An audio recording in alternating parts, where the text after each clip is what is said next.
It's November in 1991, and a group of tourists is on safari in Timbavati, home of the legendary white lions. The group hopes to catch a glimpse of the rare white lions in the wild when their vehicle breaks down. A pride of 24 lions starts surrounding them. The people are stranded, and it's a mile walk back to camp. Listen, I think there's something there. Look there. Panic sets in, and the lions smell the fear. Keep your voices down.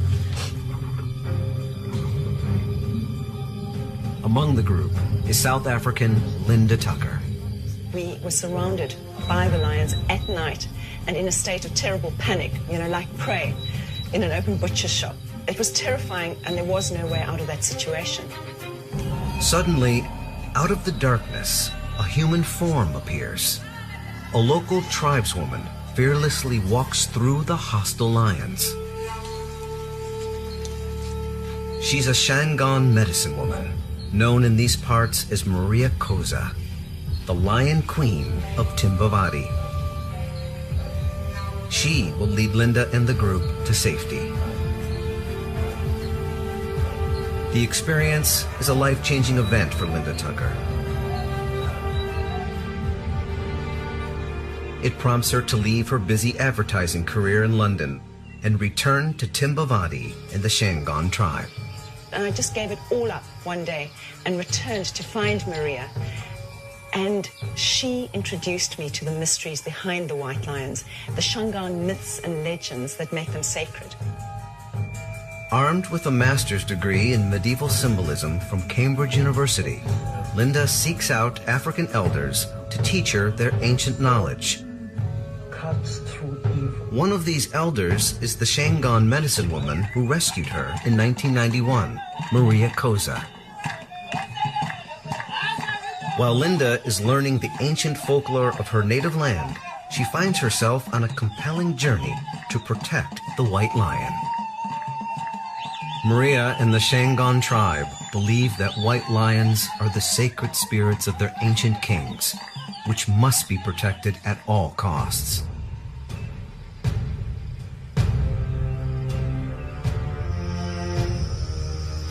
In Maria's own words, if you harm the white lion, you harm the land. If you kill the white lion, you kill the land.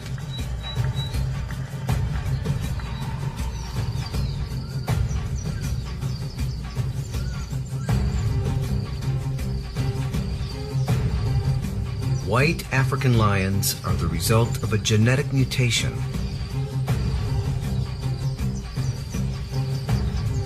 In Timbavati, lions carry a recessive gene that lessens the brown pigment in their coats. When both male and female parents carry this gene, there's a chance they'll have white cubs. In Shangaan folklore, these rare white lions have occurred in the Timbavati region for centuries. But during the past 3 decades, white lions have been removed from Timbavati and placed as curiosities in zoos and wildlife parks across the globe.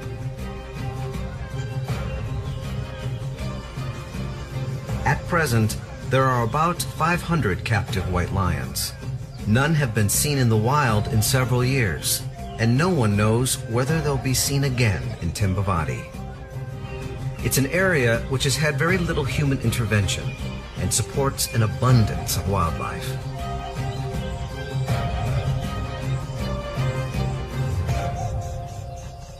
The Shangaan tribe hopes to see white lions back here. Jose Kosa, the nephew of Linda's teacher Maria, is the tribe's chief. The white lion should return to Timbavati. It belongs here with us, and it's an important part of our culture. It is a sacred animal that is part of our ancient wisdom. It's the new millennium, and Maria throws the ancient bones. She tells Linda that a special white lioness has been born, and it's Linda's duty to find the cub and bring her to Timbavati. Linda hears of a white cub born on Christmas Day in a town called Bethlehem, renowned for breeding lions for the hunting trade. These cubs were taken away from their mothers at birth to be raised for hunting trophies or used to breed further generations of cubs. Linda promises to rescue the little white lioness from this future. I made a pledge to her that I would not rest until I had returned her to the land that is her birthright, Timbavati. Linda arranges for adoption rights to the cubs, and she visits her at the camp over the following year.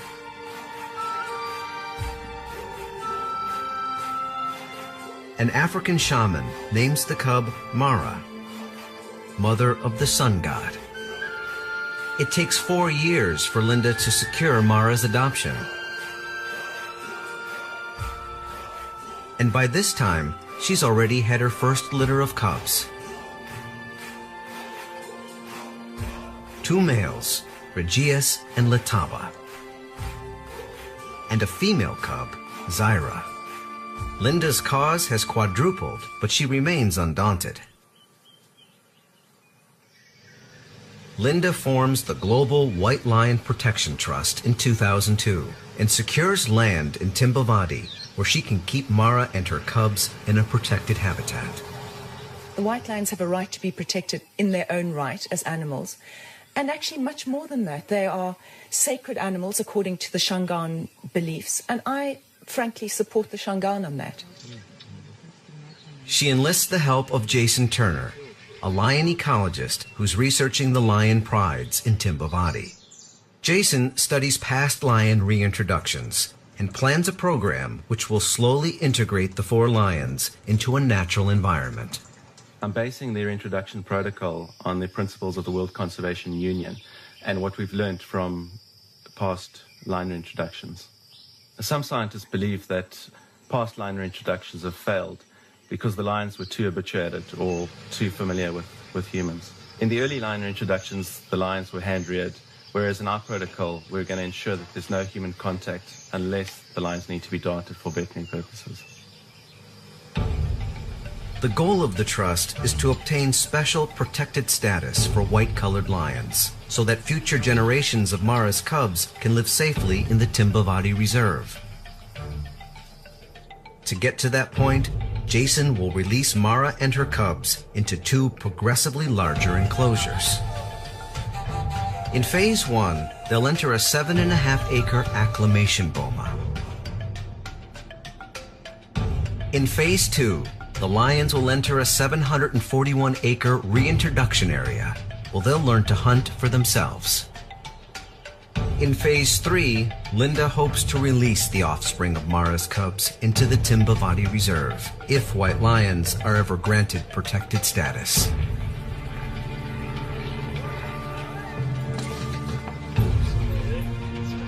By 2005, Linda brings Mara and her cubs to their new home in Timbavati.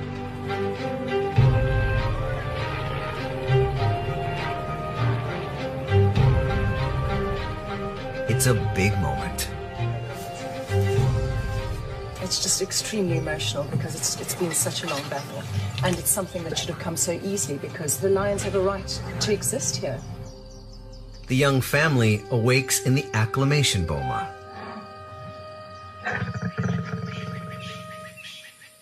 Compared to their sparse, captive environment, the African landscape is alien and hostile. The white lions are finally home, and Phase 1 begins. The project has attracted a lot of media attention. But Linda has also attracted criticism from the scientific community. Many scientists, like Paul Funston of the African Lion Working Group, believe conservation efforts should address the whole lion population, rather than focusing only on lions that happen to be white. In the Timbavati system, we know that the genes for these white lions probably still exist. and whether we really need to worry about, facilitating and artificially contriving a situation where these lions are back in the wild versus investing our energies and time, etc., in conserving lions, at a greater sort of global scale is questionable. Although Linda's project is well-intentioned, the entire African lion population is vulnerable. Her greatest challenge will be convincing her critics that white-colored lions should be singled out for protection. Mara and her cubs acclimatize to their new lifestyles in Phase 1 of the White Lion Reintroduction Project. They're in an enclosed area which is full of new experiences.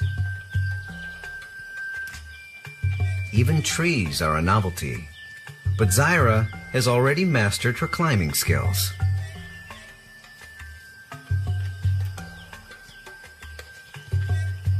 Full-grown lions find it more difficult to navigate among the branches, and Zaira's bulky brothers are already struggling to get a grip on climbing.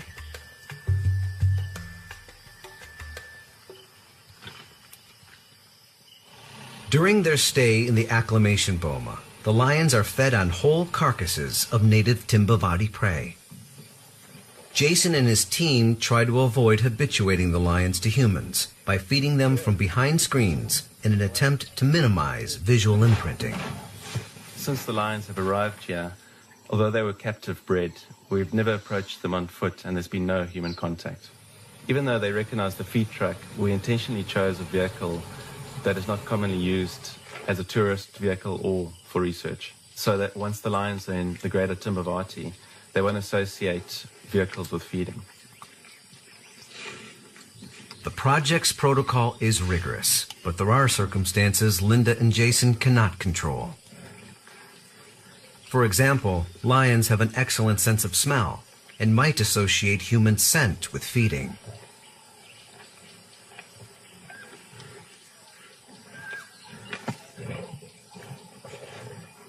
The lions are starting to display natural instincts in this new habitat, like competition for food. Lions are highly sociable carnivores, but there's always a healthy scrap at mealtimes. Mara teaches her cubs a lion must always guard its kill. It's a good sign for the next phase of the project, where they'll need to be self-sufficient.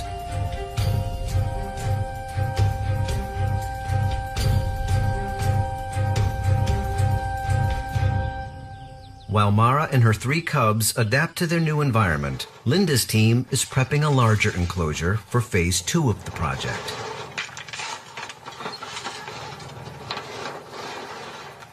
Enclosed with predator-proof fencing, the 741-acre habitat is where the white lions will learn to hunt live prey.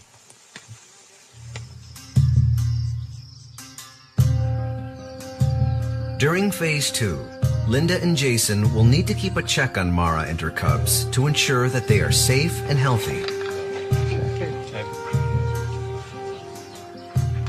They decide to fit radio collars on Mara and one of her sons so they can track the pride and monitor their progress in the larger enclosure.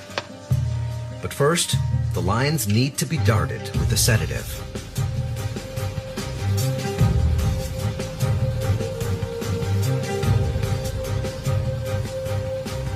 To distract the lions, Jason provides them with a carcass. 1, 2, 3.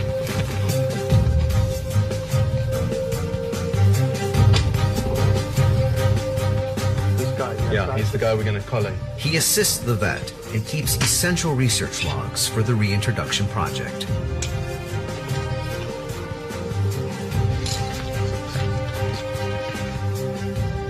The lions are sedated and the team gets to work.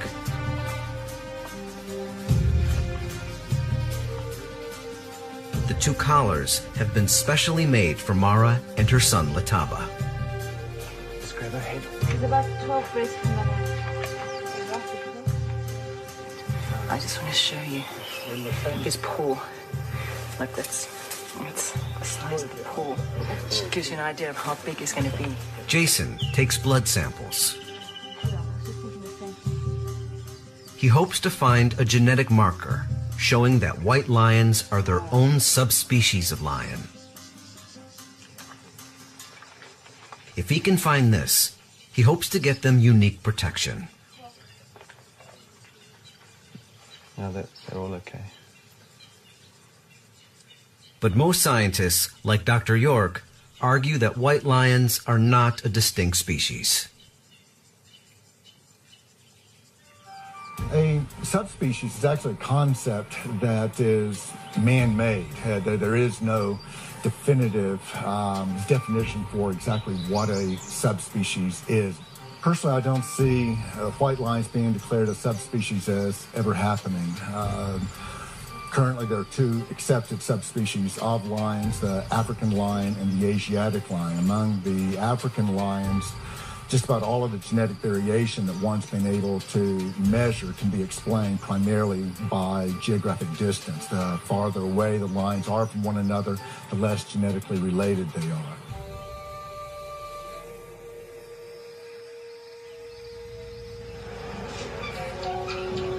It's time for the final preparations for Phase 2. This is the next step. A whole herd of wildebeest arriving, 23, and wildebeest are the preferred prey of the lions.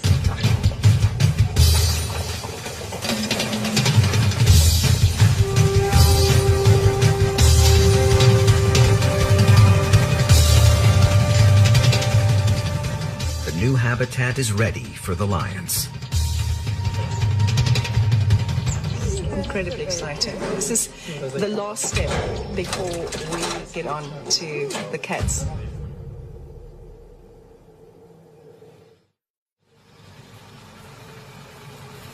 The day has arrived, and it's time for Linda and Jason to open the Boma Gate and introduce the lions into their larger habitat. It's a big step toward the final goal of the project. It's a very big moment for me. It's what I've been waiting for. Make the call. Okay, it's fine. Both gates are open.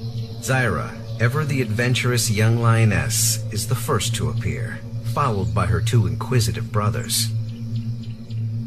Zyra is wary and looks to her bolder brother, Lataba, before taking her first step outside the boma and into the larger area.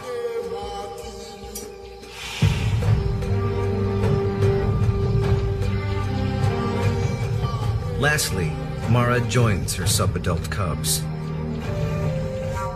One pride of white lions, one step closer to freedom in the Timbavati.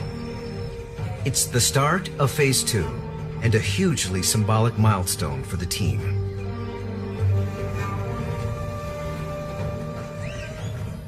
Linda and the Shangaan tribe celebrate the return of the white lion to the land of its legend.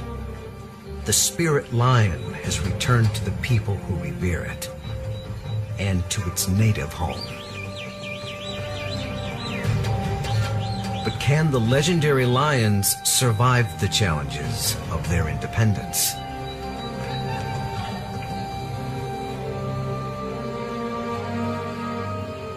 In Phase 2, the lions face their greatest challenge. Will they be able to hunt for themselves? Linda monitors them daily. Mara's keen hearing picks up on a nearby wildebeest, and she sets off to investigate. She's just leaving the cubs behind so that they don't interfere. And we might have another sound from her to call the cubs in to help, but I think she's deliberately left them behind. While their mother is scouting for prey, Zyra and Regius also explore their new habitat. There is a close sibling bond between them, and they stick together as a team while they take in the strange new sights and sounds of the bush.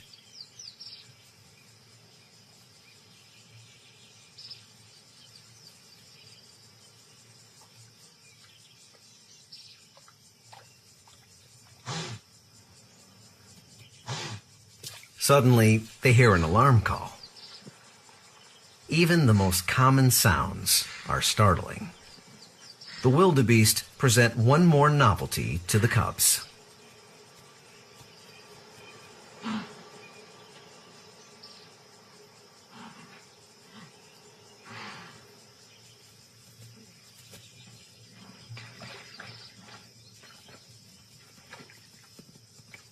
It's their first encounter with prey, and the young lions still have a long way to go before they can hunt successfully.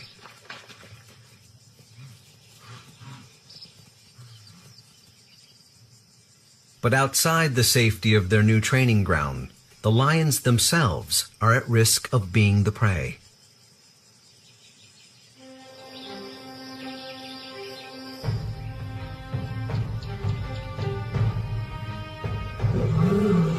It's legal to hunt lions in parts of the Greater Timbavati Reserve. Lion hunting is a multi-million-dollar industry in South Africa and has given rise to farms which breed lions for hunting. One such farmer is Pete Warren. He believes his lions are like any other farm animal. You tell me the difference between a lion and a chicken. A lion is an ideal farm animal. Why? Because it loves sleeping and eating. This lion at least has a 5-year span, which I rear him to become a male trophy, which will then sit on the wall for a long time. These farmed lions are often shot in a small enclosure where they have no means of escape. It's an industry known as canned hunting. It's controversial, but legal and highly profitable. A white trophy lion can fetch up to $130,000. To produce the most impressive trophy lions, farmers often resort to inbreeding, mating two related lions together to guarantee a desirable trait, like pure white coats.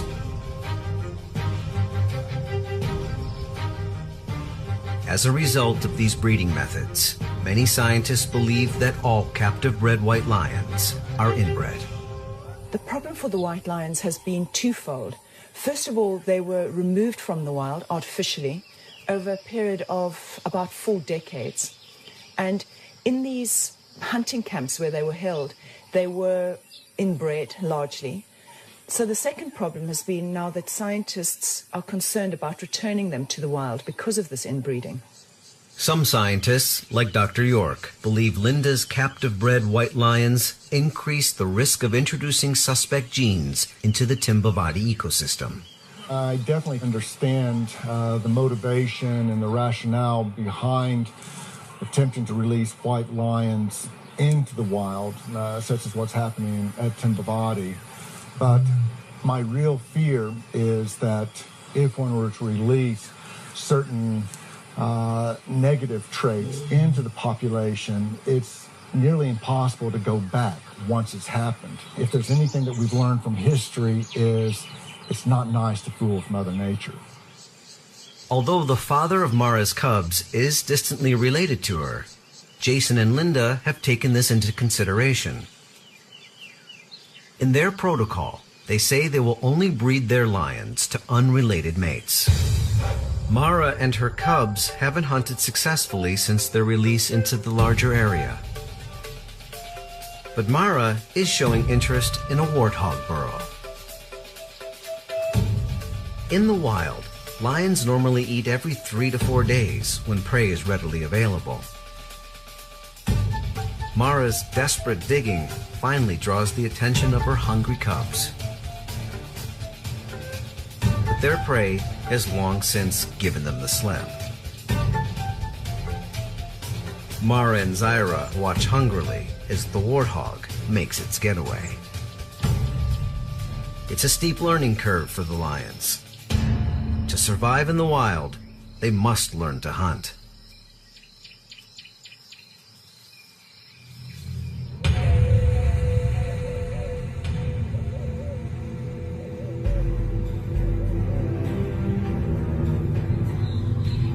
Lions have the best chance of success by hunting under the cover of darkness. It's been almost 10 days since the lions ate. They're hungry.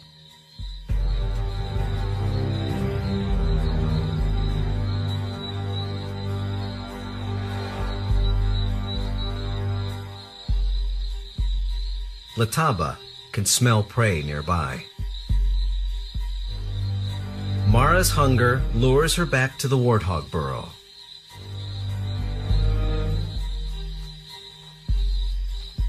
Clumsy with a lack of energy, the cubs help their mother, digging toward the source of the scent. They work as a team and rest in turns. Then, Lataba performs an intricate move that will become his trademark among the team.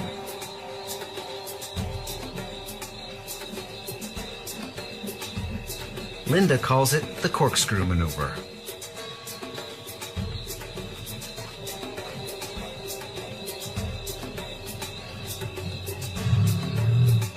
After 3 hours of digging, the lions finally extract a warthog. But killing it is a risky task. These tough little animals can inflict a deadly blow with their sharp tusks.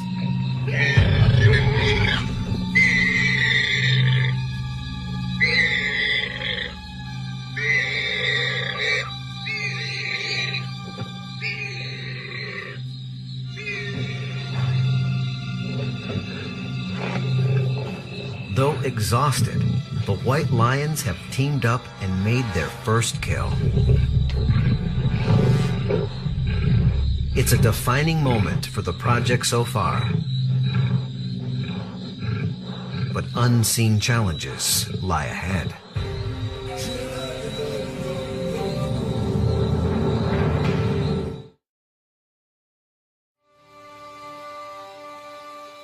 A year passes in Phase 2, and the lions grow bigger and more confident.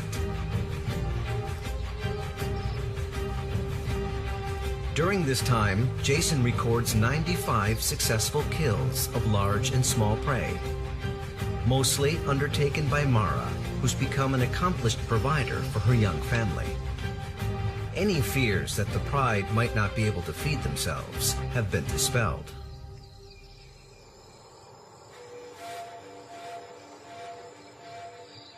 But tragedy lies in wait.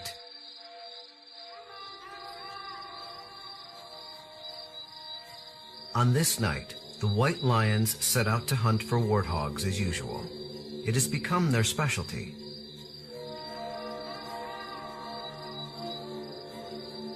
It's the end of the rainy season, and the sand is soft and damp underfoot.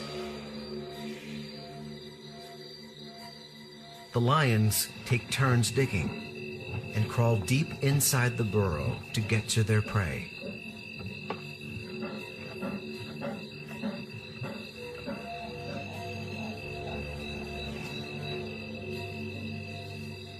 But tonight, the fine Timbavati soil is heavy with rain.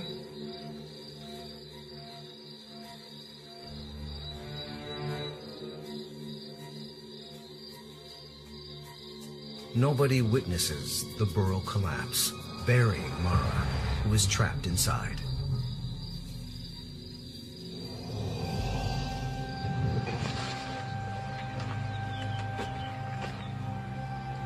Linda and her team share their grief with the Shangaan people. To Chief Koza, the loss of Mara is comparable to the death of a queen.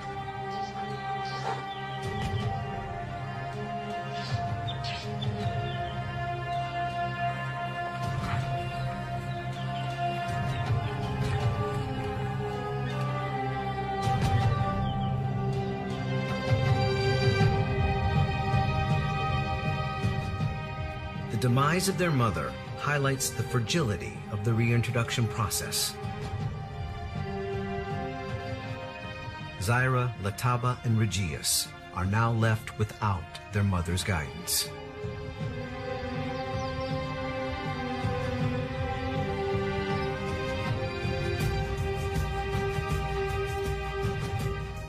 They have spent the past 3 years inseparable from her.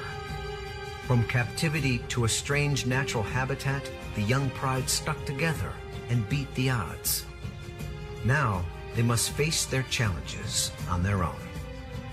Mara's death has occurred at a critical time for her 3-year-old cubs. both are starting to reach sexual maturity. Linda and Jason must adapt their protocol and separate Zyra from her brothers before she becomes receptive to mating.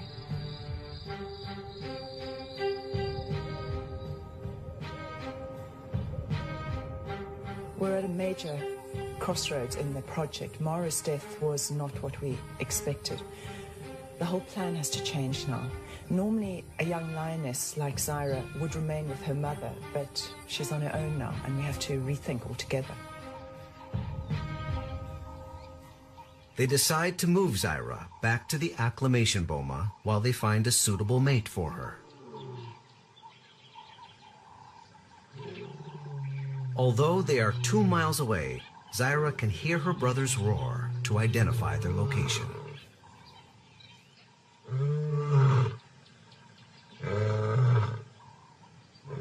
Linda and Jason must also find mates for the young males. Their cubs and Zyra's will be the future of the project.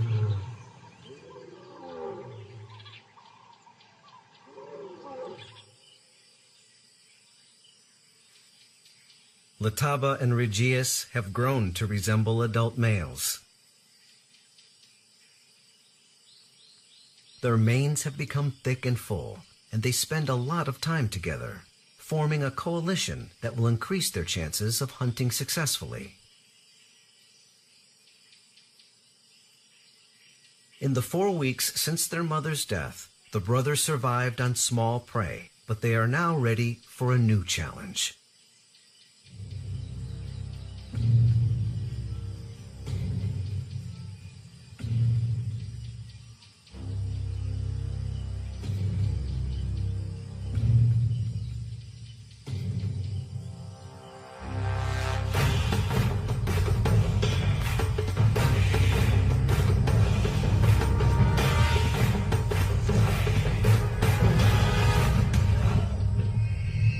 Lataba takes the lead, instinctively suffocating the wildebeest, while Regius can't wait for his meal.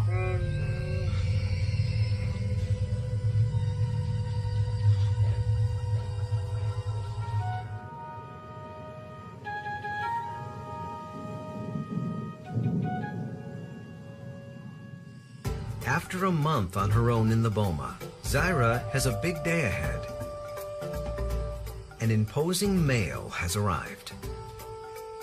This huge lion is Zyra's new mate.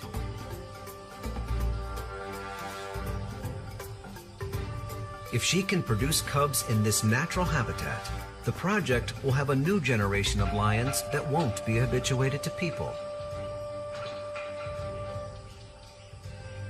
When Zyra is an estrus and receptive to mating, the male will be released into her boma.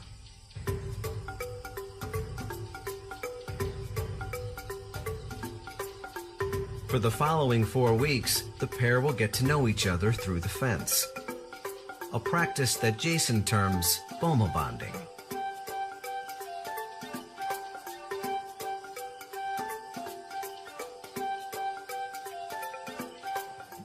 A month later, the big day arrives. A veterinarian has determined Zyra is an estrus and ready to meet her mate. But lions can be aggressive toward stranger lions, so the vet is on standby. The male patrols the dividing fence.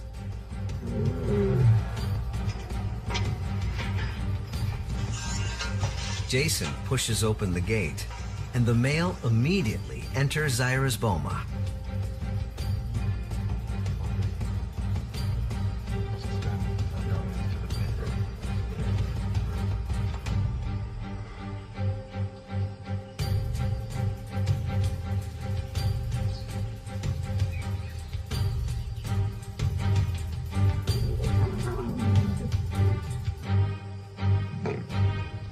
It's a tense time as the large male pursues his prize.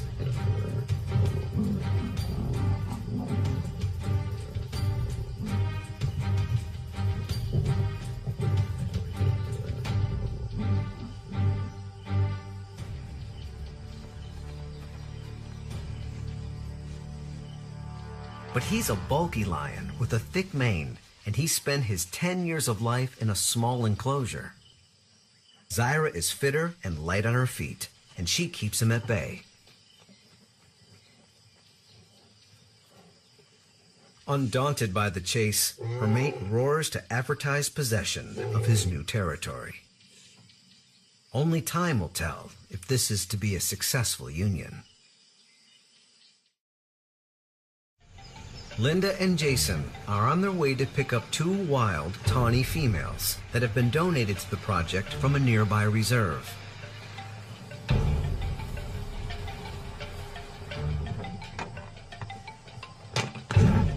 These lionesses will soon be companions to Lataba and Regius. Once they're sedated, the vet prepares the lionesses for their journey, where they'll meet the White brothers and form a new pride.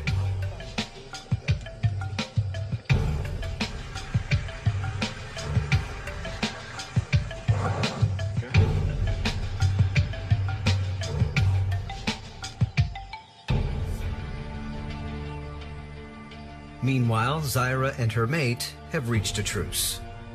The male picks up on telltale signs of her estrus and displays the Flennen response. He curls his upper lip to expose scent glands, which will tell him if she's ready to conceive.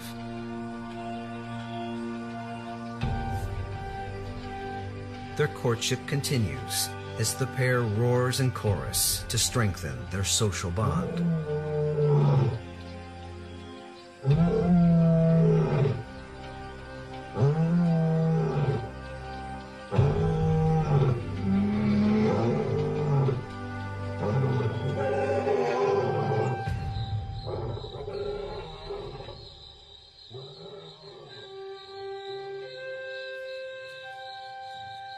They mate during short intervals throughout the night.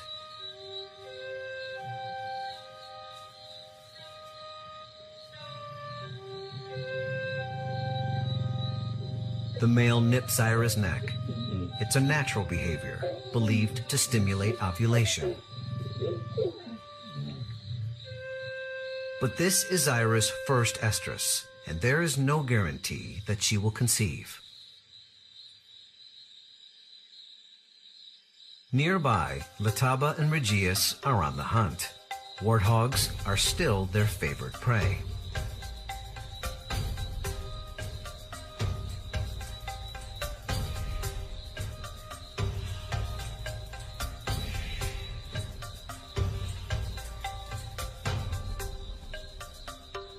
Lataba corkscrews away with no help from his brother.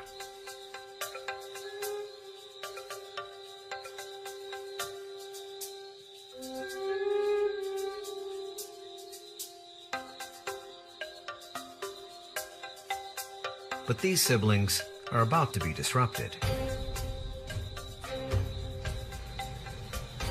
The lioness pair has arrived, and the crates are driven into the habitat adjoining the brothers. We're moving the crates right into the entrance of the gate, so that there's minimal chance of them turning tail and running straight out of the boma. By morning, it's time to release them.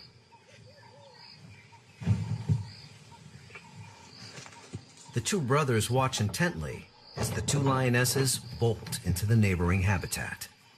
These females will introduce wild genes into the project and produce cubs, which are not considered inbred.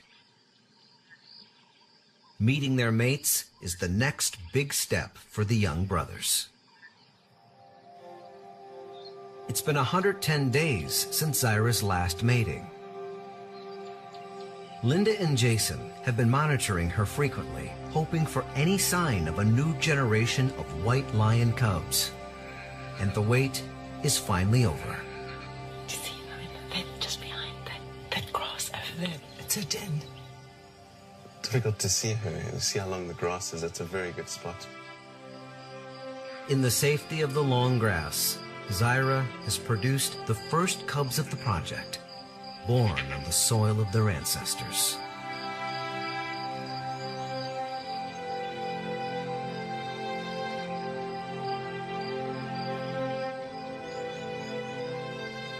one little lioness and 2 brothers. Now, Linda and Jason can focus the project on these naturally born cubs. Non-habituated to humans, they are better candidates for release into the greater Timbavati ecosystem in the future. But this can only occur if they can protect them from hunting. We've been working intensively with the South African government trying to get the white lions declared a protected animal. And in fact, this whole region declared a protected area. In the meantime, they continue to rally support for their project.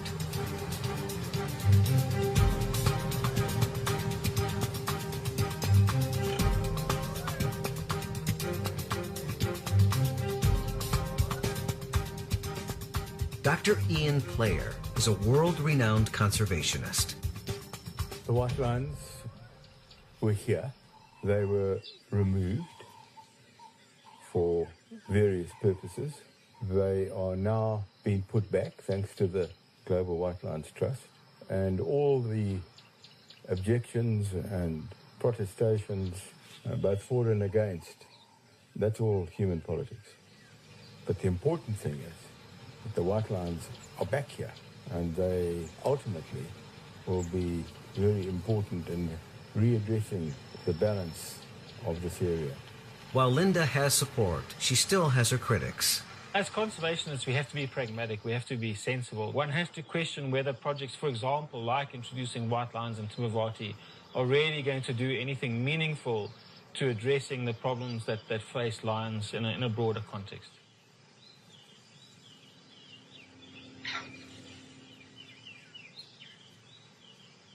If one wants to protect the white trait in the natural environment, I think this has to be done naturally. The best way of doing that would be to protect the particular area where the trait has occurred spontaneously in nature, and make sure that humans aren't going in and taking these animals out, and let natural selection take over. Despite the criticism, Linda believes in her project. These are the first cubs to be returned without human intervention in the Timbavati region, untouched by human hands. They are Mara's legacy, and with them comes the pride and the love and the joy that is celebrated by the Shangaan people of this region, and I celebrate along with them. Linda Tucker has achieved much of what she set out to do 6 years ago. The 3 founding cubs of her Global White Lion Protection Trust have adapted successfully to their natural habitat.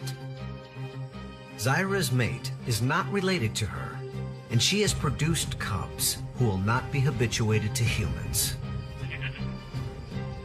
Although the plan to release these cubs into the wild may never come to pass unless they are protected from hunting, for now at least, these white lions have a safe, natural environment in which to live and breed.